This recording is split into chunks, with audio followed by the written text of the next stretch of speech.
Different schools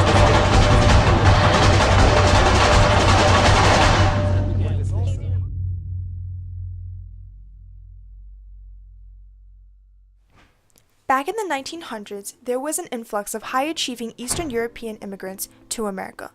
Among these immigrants were young, ambitious, intelligent people who wanted to make the most of their emigration to America and take advantage of the world-class education. American universities saw these immigrants as threats to the predominantly white Anglo-Saxon college population. The biggest threat was Jews because they frequently outscored their white Anglo-Saxon counterparts on traditional admissions criteria, and thus many colleges adopted Jew quotas.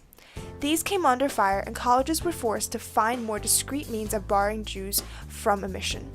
Therefore, they enacted a policy in which children or relatives of alumni would be given preference over others in admissions.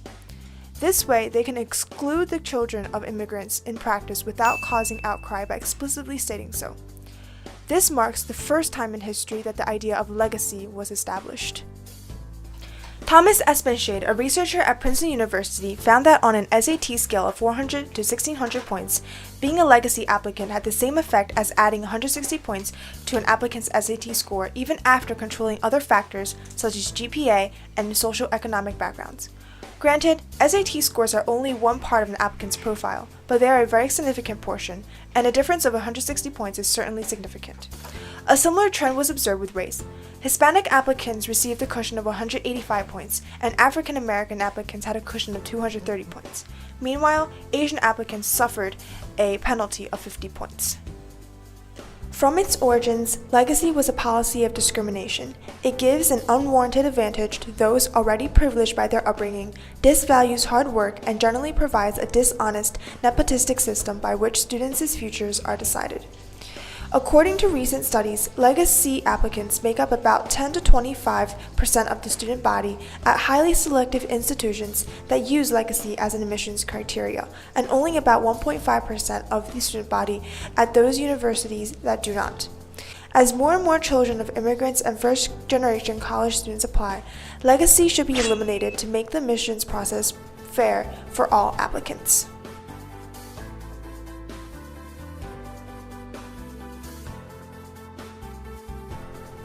Even though polls show that 73% of Americans oppose legacy admissions, the issue just has not been important enough to garner legislative and judicial action. However, many colleges and universities have already begun voluntarily dropping legacy practices. If the government can take the initiative and mandate that all public schools stop legacy admissions and cease funding to those that continue legacy, the American higher education system will be one step closer to being a true meritocracy. Race became a factor in the admissions process after the implementation of another controversial practice, affirmative action. Affirmative action was established to overcome the effects of past societal discrimination. It involves allocating jobs and resources to members of groups that are traditionally underrepresented in the college population, such as minorities and women. The policy was implemented by federal agencies enforcing the Civil Rights Act of 1964, which provided that educational institutions receiving federal funds develop such programs. The practice promotes diversity on campus while giving disadvantaged students the opportunity to break socioeconomic barriers and rise up the social stratum. Even though it started with good intentions, affirmative action has led to many problems. 67% of Americans believe college applicants should be admitted solely based on merit, even if that results in few minorities being admitted. 3/4 of whites and 59% of Hispanics believe applicants should be judged only on merit, while blacks are divided in their views. In an attempt to not discriminate, we are discriminating. The establishment of racial quotas in the name of affirmative action brought charges of so-called reverse discrimination in the late 1970s.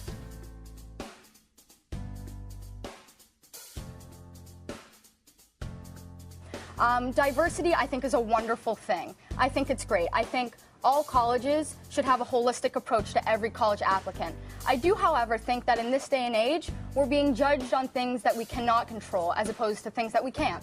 The controversy surrounding affirmative action is present even today. On Monday, November 17th of this year, Harvard had a lawsuit filed against them for using racial quotas unfairly. The Asian student who filed the lawsuit claimed he was discriminated against because Harvard rejected him even though he had a higher grade point average and higher test scores than some Black and Hispanic students who were accepted. The prosecutor, Edward Blum, says that quotas and racial balancing are strictly against the law. However, Harvard feels justified on their decision process because Robert Iuliano says that they consider each applicant through an individualized, holistic review, having the goal of creating a vibrant academic community that exposes students to a wide range of differences, background, ideas, experience, talents, and aspirations.